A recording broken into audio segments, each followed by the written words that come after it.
we start chapter 7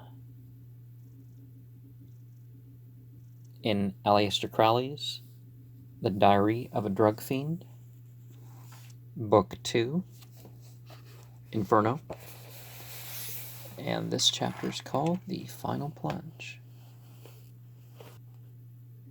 Sunday. The church bells tell me the day. I have been through another terrible ordeal. I don't know how long ago since I came down from the North Tower. The noise was really a shot. I found Peter on the floor, with a pistol by his side, and blood pouring from a wound in his breast. I understood immediately what I had to do. It was impossible to send for a doctor. The scandal of the suicide would make life impossible ever after, and he would immediately discover that it was due to dope. The burden must be on my own shoulders. I must nurse my boy back to life. I remembered that I had been too weak to walk down from the North Tower. I climbed to the balustrades and gasped and slid myself sitting from step to step. I was almost blind too. My eyes seemed unable to focus on anything.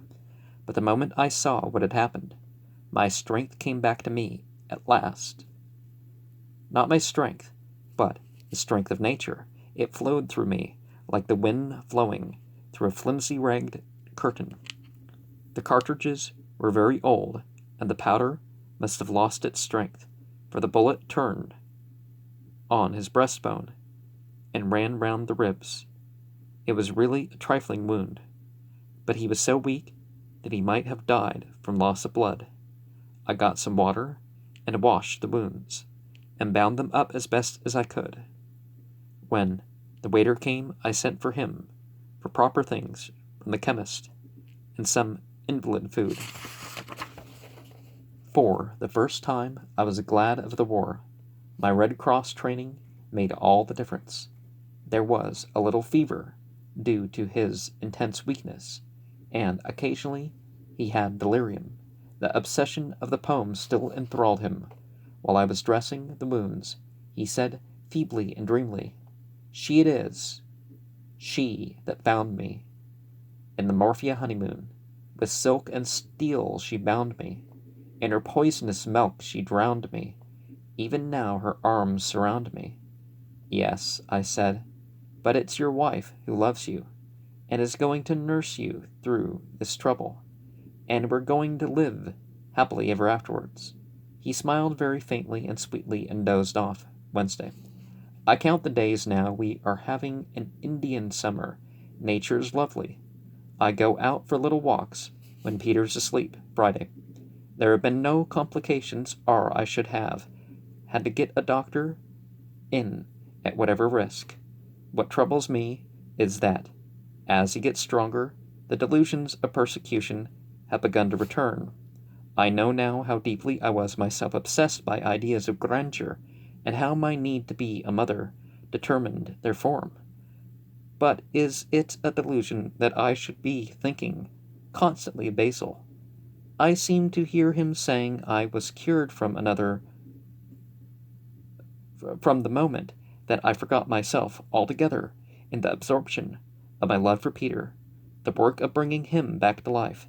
And now that I have ceased to look at myself and feel for myself, I have become able to see him and feel for him with absolute clearness. There is not the slightest possibility of error. All the time he has been able to realize dimly that he was slipping down the dark slope to insanity. He has mixed it all up with the idea of me. He has begun to identify me with the phantom of murderous madness, which he recognized as destroying him.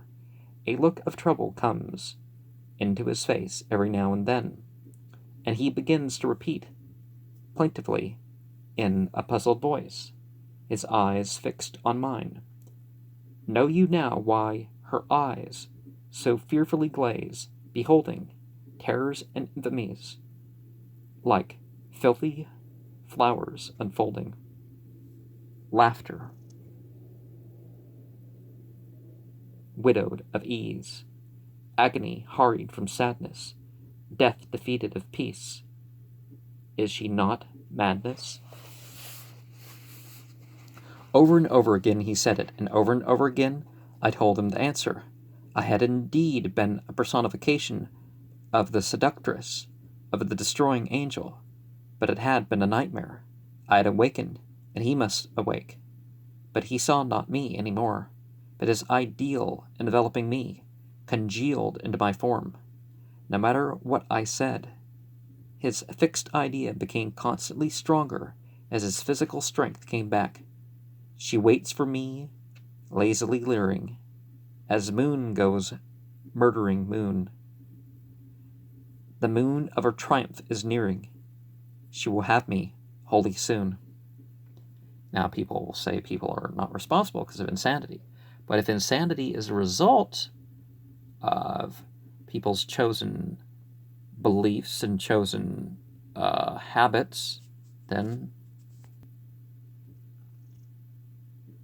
the rhythm of the poem was still in my own blood, but it seemed to have worked itself out into another channel.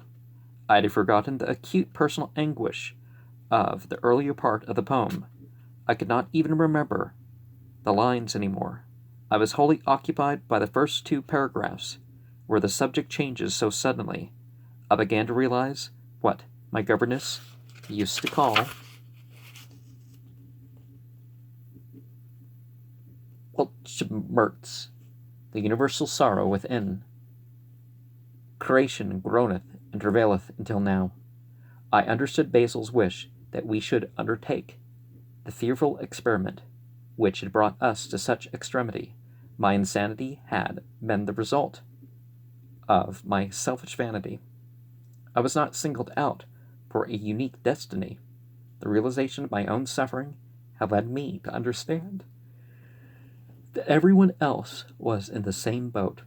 I could see even the false note of the contempt of the poet for those who had not experienced his own sublimity of horror. And you Puritan others, who have missed the morphia craving, cry scorn if I call you brothers. Curl lip at my maniac raving. Fools 7 times beguiled, you have not known her well. There was never a need, she smiled, to hurry you into hell. The pride of Satan, in the deepness of damnation, has a fall when he realizes that others are in a same calamity without having been at such perverse pains to get there. He only attains the truth when he becomes wholly impersonal. In the final paragraph, Morphia is but one spark of its secular fire. She is the single sun, type of all desire. All that you would, you are, and that is the crown of craving. You are slaves of the wormwood star. Analyzed reason is raving. Feeling examined is pain. What heaven were to hope for a doubt of it. Life is anguish insane, and death is not a way out of it. And so that's one of the things right there, isn't it? Is that demonism starts with secularism.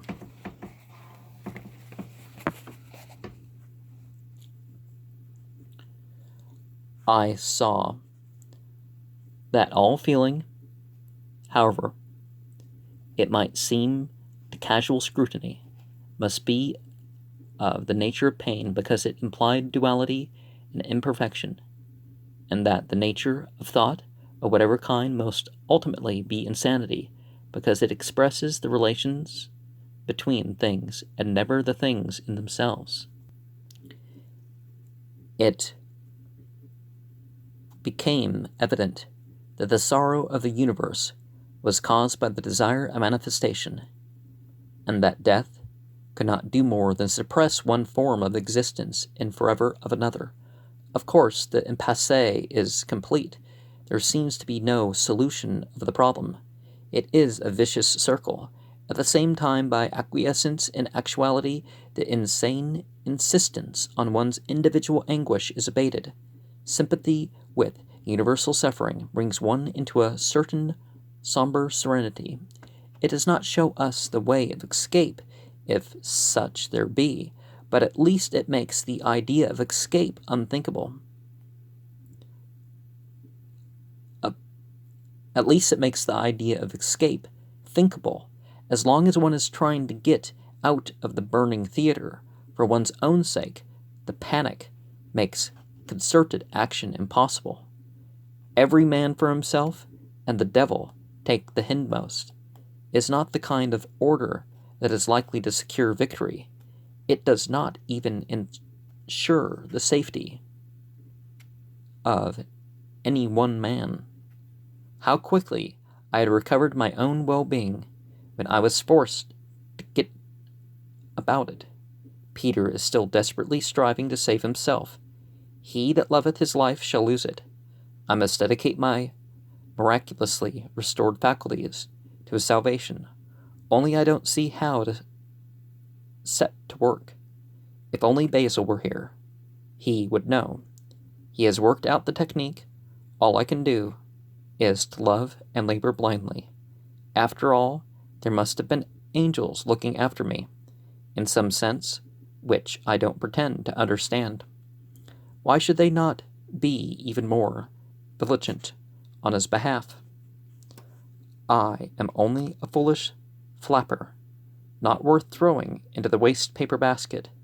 He is a splendid man with a glorious past and endless possibilities for the future. It won't do to let him go under, and they must know that. I won't trouble my silly head about it. I'll keep on loving and trusting. October 26th. I've forgotten about my diary all this time. I've been too busy with Peter. My memory is frightfully bad. I don't seem able to fix things at all. Well, strychnine can do that. Don't do adulterated drugs, people. No. Peter now got stronger all the time. He is practically quite well now, and took me out and taught me to shoot pheasants this morning. It was terribly exciting. I actually got one, my very first day. I got a man and a wife and their daughter to come in and do for us. So, we're really very comfortable in a countrified way. I couldn't have anyone while Peter was raving. The waiter from the inn is a Swiss. He kept his mouth shut, and I saw to it that he had no reason to regret the policy. What I can't remember is how Peter began to get better. Mentally, I mean. I ought to have kept this diary properly, I know. But as he improved, he took up more and more of my time, and then I had to do so many things to have things ready for him when he was able to get up. And now, I can't think how it came about, but I believe the first sign of improvement was that the poem dropped out. He began to talk naturally about ordinary affairs. He was terribly weak and ill, and it had scared him. He was like an ordinary convalescent. I suppose signs of returning interests in the affairs of life. I had ceased to be a symbol. I was just his nurse. Part of the time he had forgotten who I was. He was back in the base hospital. The time they winged him.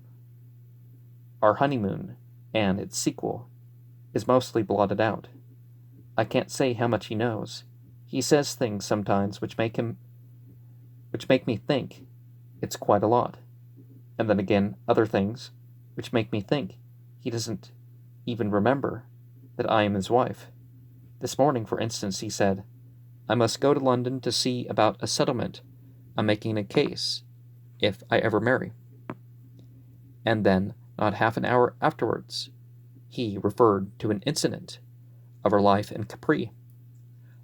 I am careful not to contradict him or alarm him about the state of his mind, but it's very difficult to know what to do. There are so many things I forgot myself. How did we get down here? Then again, where's Alice? The name keeps on popping up, and yet I don't know any one at all intimately or importantly with that name. I'd forgotten this diary. I found it by accident, and immediately began to read it through, to refresh my memory. Most of the handwriting is unreadable. I puzzled and puzzled before I could make out the words, and then when I got the words, they were so senseless. I can't believe that all that happened to me. Some of it came back slowly, curiously. The unimportant things came first. I was amazed to find out that Mabel Black was dead. I wrote her a letter only yesterday. Poor old girl. The part 2 about Dr. McCall, I could swear quite honestly that never happened. And yet it must have, for I found scraps of the dress in the cushions of the blue Chesterfield, chewed to a pulp. October 27th.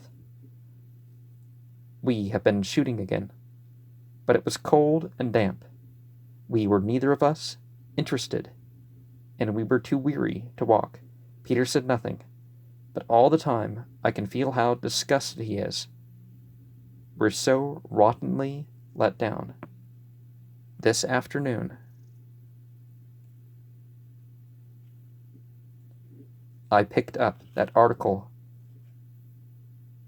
of Sievking's. He's talking about the sensation of walking after a flight. One has an infinitely distressing sensation of being clamped down to the ground, manacled by the very grass blades. We have been living so long at such a terrific bat. Life is intolerable on any other terms. I don't feel any physical need of drugs anymore. On the contrary, I feel a delightfully bodily buoyancy at having got free.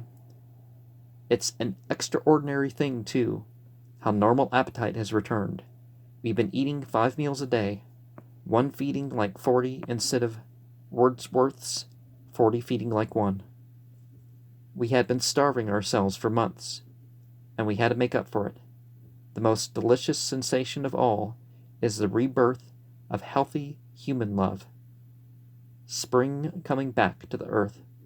But it doesn't satisfy even so. The intervals between one's emotions are appallingly long. I think drugs intensify the highlights, for one thing. But for another, and this is really more important, they fit up the instances of shadow. It's hard, I imagine, in the ordinary way to come off one's honeymoon back into regular life. I often wonder how a poet feels when he isn't absorbed in the ecstasy of inspiration. Well, it's often not ecstasy, but that may be why many of them go off the deep end. The interstices bore them.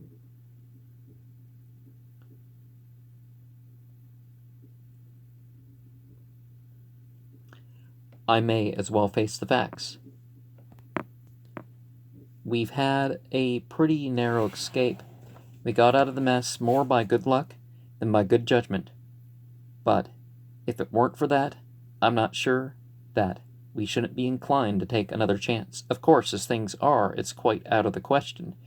It may be not the least of our luck that the lesson was so severe as it was. October 30th. The fact is, we're young. We don't think of the obvious thing, of course. We're bored stiff down here, with the leaves all fallen and the mist steaming up from the lake, and swamping the house like a gas attack. We ought to be in London and do the theaters, and look up a few of the old crowd. I ought really to see Maisie Jacobs, and tell her how grateful I am. Funny, I can't think what I have to be grateful about, but luckily, it's in the diary. And I'm going to have to leave the rest of chapter 7 off for the next time.